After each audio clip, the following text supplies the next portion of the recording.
പരീക്ഷയിൽ ഒന്നാമതെത്തുന്ന ആ കുട്ടിയെ നിങ്ങൾ ശ്രദ്ധിച്ചിട്ടുണ്ടോ? ദിവസവും മണിക്കൂറുകളോളം തലകുത്തിയിരുന്ന് പഠിക്കുന്ന നിങ്ങളെക്കാൾ എത്രയോ കുറച്ച് സമയം മാത്രം പഠിച്ചിട്ടായിരിക്കും അവൻ അല്ലെങ്കിൽ അവൾ ടോപ്പറാവുന്നത്. ഇത് കാണുമ്പോൾ നിങ്ങൾക്കൊരു പക്ഷേ നിരാശയും ദേഷ്യവും തോന്നിയേക്കാം. എനിക്ക് ബുദ്ധിയില്ലാത്തതുകൊണ്ടാണോ എന്ന് നിങ്ങൾ സ്വയം ചോദിച്ചിട്ടുണ്ടാവാം. സത്യം അതല്ല. ഇത് നിങ്ങളുടെ കുഴപ്പമല്ല, നിങ്ങളെ പഠിപ്പിച്ച രീതിയുടെ കുഴപ്പമാണ്. എന്നാൽ കുറച്ച് വിദ്യാർത്ഥികൾക്ക് മാത്രം അറിയാവുന്ന ഒരു രഹസ്യ ഫോർമുലയുണ്ടെന്ന് ഞാൻ പറഞ്ഞാൽ നിങ്ങൾ വിശ്വസിക്കുമോ? ഒരു ശരാശരി വിദ്യാർത്ഥിയെപ്പോലും ഒരു ജീനിയസിനേക്കാൾ മികച്ച പ്രകടനം കാഴ്ചവെക്കാൻ സഹായിക്കുന്ന ഒരു ശക്തമായ ഫോർമുല.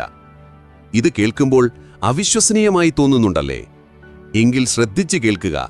കാരണം നിങ്ങൾ പഠിക്കാൻ പോകുന്ന ഈ 8 ജാപ്പനീസ് രഹസ്യങ്ങൾ നിങ്ങളുടെ ജീവിതം മാറ്റിമറിക്കും. ഇതിനുശേഷം നിങ്ങളുടെ പഴയ പഠനരീതിയിലേക്കൊരു മടങ്ങിപ്പോക്കുണ്ടാവില്ല. എന്തുകൊണ്ടാണ് നിങ്ങൾ ഇപ്പോഴും പുറകിൽ നിൽക്കുന്നത്? മിക്ക വിദ്യാർത്ഥികളും പഠിക്കുന്നത് തെറ്റായ രീതിയിലാണ്. ഞാനത് തെളിയിക്കാം. ഒരു പുസ്തകത്തിലെ മുഴുവൻ അധ്യായവും വായിച്ചു തീർത്ത് എല്ലാം മനസ്സിലായി എന്ന ആത്മവിശ്വാസത്തിൽ പോയി പരീക്ഷ എഴുതുമ്പോൾ എല്ലാം മറന്നുപോയ അനുഭവം നിങ്ങൾക്കുണ്ടോ? ഒരു ടൈം ടേബിൾ ഉണ്ടാക്കി ഇത് ഞാൻ എന്തായാലും ഫോളോ ചെയ്യുമെന്ന് ഉറപ്പിച്ച് 3-ാം ദിവസം അത് പാളിപ്പോയ അനുഭവം നിങ്ങൾക്കുണ്ടോ? അല്ലെങ്കിൽ പഠിക്കാൻ വേണ്ടി ഫോൺ മാറ്റിവെച്ച് പുസ്തകം തുറക്കുമ്പോൾ മണിക്കൂറുകളോളം ഫോണിൽ സ്ക്രോൾ ചെയ്ത് സമയം കളഞ്ഞ അനുഭവം നിങ്ങൾക്കുണ്ടോ? ഇതിലേതെങ്കിലും ഒന്നിന് നിങ്ങളുടെ ഉത്തരം അതേ എന്നാണെങ്കിൽ നിങ്ങളുടെ പഠനരീതി പൂർണ്ണമായും തെറ്റാണ്. അത് മാറ്റിയില്ലെങ്കിൽ നിങ്ങൾ ഒരിക്കലും മുൻനിരയിൽ എത്താൻ പോകുന്നില്ല. പക്ഷെ ഒരു സന്തോഷവാർത്തയുണ്ട്. ഏറ്റവും ഫലപ്രദമായി എങ്ങനെ പഠിക്കണമെന്ന് ജാപ്പനീസുകാർ പണ്ടേ കണ്ടെത്തിയിട്ടുണ്ട്. പഠനമൊരു ഭാരമാകാത്ത വളരെ ലളിതമായൊരു സിസ്റ്റം. ജാപ്പനീസ് വിജയരഹസ്യം: പഠിക്കേണ്ടത് തലച്ചോറിനെയാണ്. ജപ്പാനിലെ വിദ്യാർത്ഥികൾ വെറുതെ പഠിക്കുകയല്ല ചെയ്യുന്നത്. ഒരു കായികതാരം ഒളിമ്പിക്സിനായി ശരീരം പരിശീലിപ്പിക്കുന്നത് പോലെ അവർ തങ്ങളുടെ തലച്ചോറിനെ പരിശീലിപ്പിക്കുന്നു. കൂടുതൽ കഠിനമായി പഠിക്കൂ എന്നല്ല അവർ പറയുന്നത്, പകരം കൂടുതൽ സ്മാർട്ടായി പഠിക്കൂ എന്നാണ്. അതാണ് ഞാൻ നിങ്ങളെ പഠിപ്പിക്കാൻ പോകുന്നത്. ഒന്ന് ചിന്തിച്ചു നോക്കൂ. പഠിക്കുന്ന സമയം പകുതിയാക്കി ഓർമ്മശക്തി ഇരട്ടിയാക്കാൻ കഴിഞ്ഞാലോ? ഒരു മടുപ്പുമില്ലാതെ എളുപ്പത്തിൽ ഫോക്കസ് ചെയ്യാനും പഠിച്ചതെല്ലാം കൃത്യമായി ഓർത്തെടുക്കാനും സാധിച്ചാലോ? ഇതെല്ലാം സാധ്യമാണ്. അതിനായി നിങ്ങൾ ഈ 8 ജാപ്പനീസ് രഹസ്യങ്ങൾ അറിഞ്ഞാൽ മാത്രം മതി. ഒരു മുന്നറിയിപ്പ് ഞാൻ തരാം. ഈ ടെക്നിക്കുകൾ ഉപയോഗിച്ച് തുടങ്ങിയാൽ നിങ്ങളുടെ പഠനരീതി പഴയതുപോലെ ആവില്ല. മറ്റെല്ലാ വിദ്യാർത്ഥികളെക്കാളും നിങ്ങൾക്ക് ഒരു അൺഫെയർ അഡ്വാൻറ്റേജ് ലഭിക്കും. അതുകൊണ്ട് പഠനത്തിലെ ഈ കോഡ് അൺലോക്ക് ചെയ്തൊരു ടോപ്പറാവാൻ നിങ്ങൾ തയ്യാറാണെങ്കിൽ അവസാനം വരെ ഈ വീഡിയോ കാണുക. കാരണം 8ാമത്തെ രഹസ്യം അതൊരു സാധാരണ വിദ്യാർത്ഥിയെപ്പോലും ജീനിയസ് ആക്കാൻ കഴിവുള്ള ഒന്നാണ്. 1ാമത്തെ രഹസ്യം: കൈസൻ, ദി 1% റൂൾ. വലിയ മാറ്റങ്ങൾക്ക് വേണ്ടി കാത്തുനിൽക്കാതെ ദിവസവും 1% മാത്രം മെച്ചപ്പെടുത്തുക. ഇതാണ് കൈസൻ എന്ന ജാപ്പനീസ് തത്വം. ഒറ്റ ദിവസം കൊണ്ട് 10 മണിക്കൂർ പഠിച്ചു തളർന്നു പോകുന്നതിനു പകരം ദിവസവും 30 മിനിറ്റ് പൂർണ്ണമായും ശ്രദ്ധ കേന്ദ്രീകരിച്ച് പഠിച്ചു തുടങ്ങുക. എന്നിട്ട് പതുക്കെ സമയം കൂട്ടുക. ഒരു വിഷയം ബുദ്ധിമുട്ടാണെങ്കിൽ എല്ലാം കൂടി ഒറ്റയടിക്ക് പഠിക്കാൻ ശ്രമിക്കരുത്. ഓരോ ദിവസവും ഓരോ ചെറിയ ഭാഗം മാത്രം പഠിച്ചു മുന്നേറുക. എന്തുകൊണ്ടിത് പ്രവർത്തിക്കുന്നു? നമ്മുടെ തലച്ചോറിന് വലിയ മാറ്റങ്ങളെക്കാൾ എളുപ്പത്തിൽ പൊരുത്തപ്പെടാൻ കഴിയുന്നത് ചെറിയ സ്ഥിരമായ മാറ്റങ്ങളോടാണ്. കാലക്രമേണ ഈ ചെറിയ 1% മെച്ചപ്പെടുത്തലുകൾ വലിയ വിജയമായി മാറും. 2ാമത്തെ രഹസ്യം: ദി പോമോഡോറോ ടെക്നിക്. മണിക്കൂറുകളോളം ശ്രദ്ധയില്ലാതെ പഠിക്കുന്നതിനു പകരം ജാപ്പനീസ് വിദ്യാർത്ഥികൾ ഈ ടെക്നിക് ഉപയോഗിക്കുന്നു. ഒരു ടൈമർ 25 മിനിറ്റിലേക്ക് സെറ്റ് ചെയ്യുക. ഈ സമയം ഫോണോ മറ്റു ശല്യങ്ങളോ ഇല്ലാതെ പൂർണ്ണമായും പഠിക്കുക. 25 മിനിറ്റിന് ശേഷം 5 മിനിറ്റ് ബ്രേക്ക് എടുക്കുക. ഈ സമയം എഴുന്നേറ്റ് നടക്കുകയോ വെള്ളം കുടിക്കുകയോ ചെയ്യാം, പക്ഷെ ഫോൺ ഉപയോഗിക്കരുത്. ഇങ്ങനെ 4 തവണ ആവർത്തിച്ച ശേഷം 15 മുതൽ 20 മിനിറ്റ് വരെ ഒരു വലിയ ബ്രേക്ക് എടുക്കുക.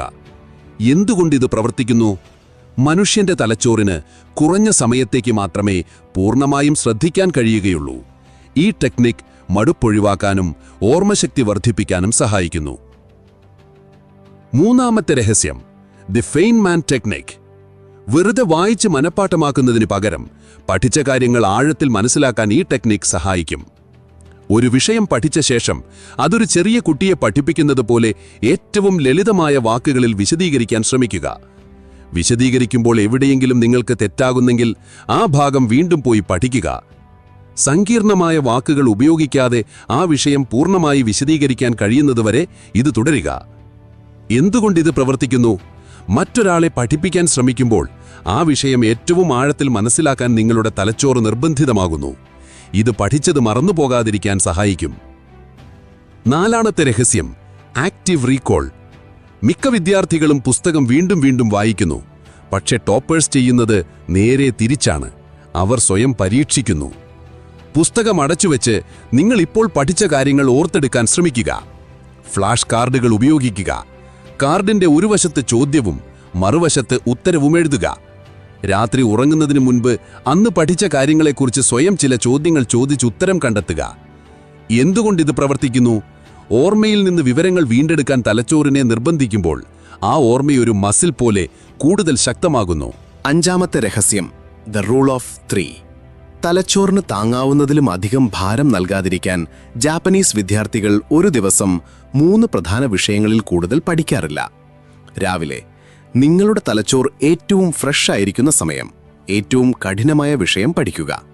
ഉച്ചയ്ക്ക് ശേഷം ഇടത്തരം ബുദ്ധിമുട്ടുള്ള ഒരു വിഷയം പഠിക്കുക. വൈകുന്നേരം എളുപ്പമുള്ള ഒരു വിഷയം റിവൈസ് ചെയ്യുകയോ നിങ്ങൾക്കിഷ്ടമുള്ള എന്തെങ്കിലും പഠിക്കുകയോ ചെയ്യുക. എന്തുകൊണ്ടിത് പ്രവർത്തിക്കുന്നു? ഒരു ദിവസം തലച്ചോറിന് ഉൾക്കൊള്ളാൻ കഴിയുന്ന വിവരങ്ങൾക്ക് ഒരു പരിധിയുണ്ട്. ഈ രീതി മാനസികമായ ക്ഷീണം ഒഴിവാക്കുന്നു. 6ാമത്തെ രഹസ്യം, AI പവേർഡ് സ്റ്റഡി. ടെക്നോളജിയെ എങ്ങനെ പഠനത്തിനായി സ്മാർട്ടായി ഉപയോഗിക്കാമെന്ന് ജപ്പാനിലെ വിദ്യാർത്ഥികൾക്ക് നന്നായി അറിയാം. ചാറ്റ് GPT, ഗൂഗിൾ ജെമിനി പോലുള്ള AI ടൂളുകളോട് മനസ്സിലാക്കാൻ പ്രയാസമുള്ള വിഷയങ്ങൾ ലളിതമായി വിശദീകരിക്കാൻ ആവശ്യപ്പെടുക. എഴുതാതെ നോട്ടുകൾ തയ്യാറാക്കാൻ സ്പീച്ച് ടു ടെക്സ്റ്റ് ആപ്പുകൾ ഉപയോഗിക്കുക. ആങ്കി പോലുള്ള AI ബേസ്ഡ് ഫ്ലാഷ് കാർഡ് ആപ്പുകൾ ഉപയോഗിച്ച് ഓർമ്മശക്തി വർദ്ധിപ്പിക്കുക. എന്തുകൊണ്ടിത് പ്രവർത്തിക്കുന്നു? AI നിങ്ങളുടെ സമയം ലാഭിക്കുന്നു, സങ്കീർണമായ വിഷയങ്ങൾ ലളിതമാക്കുന്നു, കൂടാതെ ഓരോരുത്തർക്കും ആവശ്യമായ രീതിയിൽ പഠിക്കാൻ സഹായിക്കുന്നു. 7ാമത്തെ രഹസ്യം, ഷുച്ചു റിയുക്കു, ആഴത്തിലുള്ള ശ്രദ്ധ. ശല്യങ്ങളില്ലാതെ ദീർഘനേരം ശ്രദ്ധയോടെ പഠിക്കാനുള്ള കഴിവിനെയാണ് ഷുച്ചു റിയുക്കു എന്ന് പറയുന്നത്. ഇത് ജാപ്പനീസ് വിദ്യാർത്ഥികൾ പരിശീലിക്കുന്ന ഒന്നാണ്. പഠിക്കാനിരിക്കുമ്പോൾ ഫോൺ, സോഷ്യൽ മീഡിയ, മറ്റു ശബ്ദങ്ങൾ എന്നിവ പൂർണ്ണമായും ഒഴിവാക്കുക. ശല്യപ്പെടുത്തുന്ന വെബ്സൈറ്റുകൾ ബ്ലോക്ക് ചെയ്യാൻ ഫോറസ്റ്റ് ആപ്പ് അല്ലെങ്കിൽ കോൾഡ് ടർക്കി പോലുള്ള ആപ്പുകൾ ഉപയോഗിക്കുക. പഠിക്കുന്നതിന് മുൻപ് കുറച്ചുനേരം മെഡിറ്റേഷൻ ചെയ്യുന്നത് ശ്രദ്ധ കേന്ദ്രീകരിക്കാൻ സഹായിക്കും. എന്തുകൊണ്ടിത് പ്രവർത്തിക്കുന്നു? നിങ്ങളുടെ ശ്രദ്ധയെ ഒരു മസിൽ പോലെ പരിശീലിക്കുന്നത് മാനസികമായ കരുത്ത് വർദ്ധിപ്പിക്കുകയും വേഗത്തിൽ കാര്യങ്ങൾ പഠിക്കാനും സഹായിക്കും. ഇതൊരു തരം മൈൻഡ് ഹാക്കാണ്. അതുകൊണ്ടിത് നല്ല കാര്യങ്ങൾക്ക് വേണ്ടി മാത്രം ഉപയോഗിക്കുക. 8ാമത്തെ രഹസ്യം, നെമാവാഷി, മുൻകൂട്ടി പ്ലാൻ ചെയ്യൽ. ഒരു മരം നടുന്നതിന് മുൻപ് നിലമൊരുക്കുന്നതിനെയാണ് നെമാവാഷി എന്ന് പറയുന്നത്. അതുപോലെ പഠനം ഒരിക്കലും ഭാരമാകാതിരിക്കാൻ ജാപ്പനീസ് വിദ്യാർത്ഥികൾ എല്ലാം മുൻകൂട്ടി പ്ലാൻ ചെയ്യുന്നു. ഓരോ ആഴ്ചയുടെ തുടക്കത്തിലും ആ ആഴ്ച പഠിക്കാൻ പോകുന്ന വിഷയങ്ങൾ എഴുതിവെക്കുക. ഓരോ ദിവസവും രാത്രി ഉറങ്ങുന്നതിന് മുൻപ് അടുത്ത ദിവസം എന്താണ് പഠിക്കേണ്ടതെന്ന് തീരുമാനിക്കുക. വലിയ ലക്ഷ്യങ്ങളെ ചെറിയ സ്റ്റെപ്പുകളായി വിഭജിക്കുക. ഇത് പഠനം എളുപ്പമാക്കും. എന്തുകൊണ്ടിത് പ്രവർത്തിക്കുന്നു? കൃത്യമായ പ്ലാനിംഗ് നിങ്ങളുടെ സ്ട്രെസ് കുറയ്ക്കുകയും പഠനത്തിൽ സ്ഥിരത നിലനിർത്താനും സഹായിക്കുകയും ചെയ്യുന്നു. ഇപ്പോൾ ഒരു ശരാശരി വിദ്യാർത്ഥിയെ ടോപ്പറാക്കാൻ കഴിവുള്ള 8 ജാപ്പനീസ് രഹസ്യങ്ങളും നിങ്ങൾക്കറിയാം. പക്ഷേ ഒരു സത്യമുണ്ട്, ഇതൊക്കെ അറിഞ്ഞതുകൊണ്ട് മാത്രം ഒരു കാര്യവുമില്ല. എത്ര തവണ നിങ്ങൾ നല്ല സ്റ്റഡി ടിപ്പുകൾ കേട്ടിട്ടുണ്ട്, പക്ഷേ ഏതെങ്കിലും ഒന്ന് പ്രയോഗിച്ചു നോക്കിയിട്ടുണ്ടോ? ഇവിടെയാണ് സാധാരണക്കാരനും വിജയിയും തമ്മിലുള്ള വ്യത്യാസം. വിജയികൾ കേൾക്കുക മാത്രമല്ല, അവർ അത് പ്രവൃത്തിയിൽ കൊണ്ടുവരുന്നു. അതുകൊണ്ട് ഇതാണ് നിങ്ങൾക്കുള്ള എൻ്റെ ചാലഞ്ച്. ഈ പറഞ്ഞ 8 രഹസ്യങ്ങളിൽ ഏതെങ്കിലും ഒന്ന് മാത്രം തിരഞ്ഞെടുക്കുക. അത് കൈസൻ ആകാം, ആക്റ്റീവ് റീകോൾ ആകാം, അല്ലെങ്കിൽ മറ്റേതെങ്കിലും ആകാം. എന്നിട്ട് അത് ഇന്നു മുതൽ തന്നെ പ്രയോഗിച്ചു തുടങ്ങുക. ദിവസവും 1% മാത്രം മെച്ചപ്പെട്ടാൽ മതി. ഏതാനും മാസങ്ങൾക്കുള്ളിൽ നിങ്ങളുടെ റിസൾട്ടിൽ അവിശ്വസനീയമായ മാറ്റങ്ങൾ കാണാം. നിങ്ങളുടെ അടുത്ത പരീക്ഷയെക്കുറിച്ചൊന്ന് ഓർത്തു നോക്കൂ. പൂർണ്ണ ആത്മവിശ്വാസത്തോടെ ഹാളിലേക്ക് നടന്നു കയറുന്നു. ചോദ്യങ്ങൾ കാണുമ്പോൾ പഠിച്ചതെല്ലാം എളുപ്പത്തിൽ ഓർത്തെടുക്കുന്നു. പരീക്ഷ കഴിഞ്ഞ് പുറത്തിറങ്ങുമ്പോൾ നിങ്ങൾക്കറിയാം നിങ്ങൾ ആ പരീക്ഷ തകർത്തെഴുതിയെന്ന്. അതാണ് സ്മാർട്ടായി പഠിക്കുന്നതിൻ്റെ ശക്തി. ഇപ്പോൾ തീരുമാനം നിങ്ങളുടേതാണ്. ഇതെല്ലാം കേട്ട് പഴയതുപോലെ കഷ്ടപ്പെട്ടു പഠിക്കണോ, അതോ ഇതിലേതെങ്കിലും ഒന്ന് പ്രയോഗിച്ച് നിങ്ങളുടെ യഥാർത്ഥ കഴിവ് പുറത്തെടുക്കണോ? പഠനത്തിലെ വിജയരഹസ്യം ഇപ്പോൾ നിങ്ങളുടെ കയ്യിലാണ്. അത് ബുദ്ധിപരമായി ഉപയോഗിക്കുക. ഈ ടെക്നിക്കുകളിൽ ഏതാണ് നിങ്ങൾ ആദ്യം പരീക്ഷിക്കാൻ പോകുന്നതെന്ന് താഴെ കമന്റ് ചെയ്യൂ. ഇതുപോലുള്ള അറിവുകൾക്കായി നമ്മുടെ ചാനൽ സബ്സ്ക്രൈബ് ചെയ്യുക. പഠിക്കാൻ കഷ്ടപ്പെടുന്ന നിങ്ങളുടെ സുഹൃത്തിന് ഈ വീഡിയോ അയച്ചു കൊടുക്കാൻ മറക്കരുത്.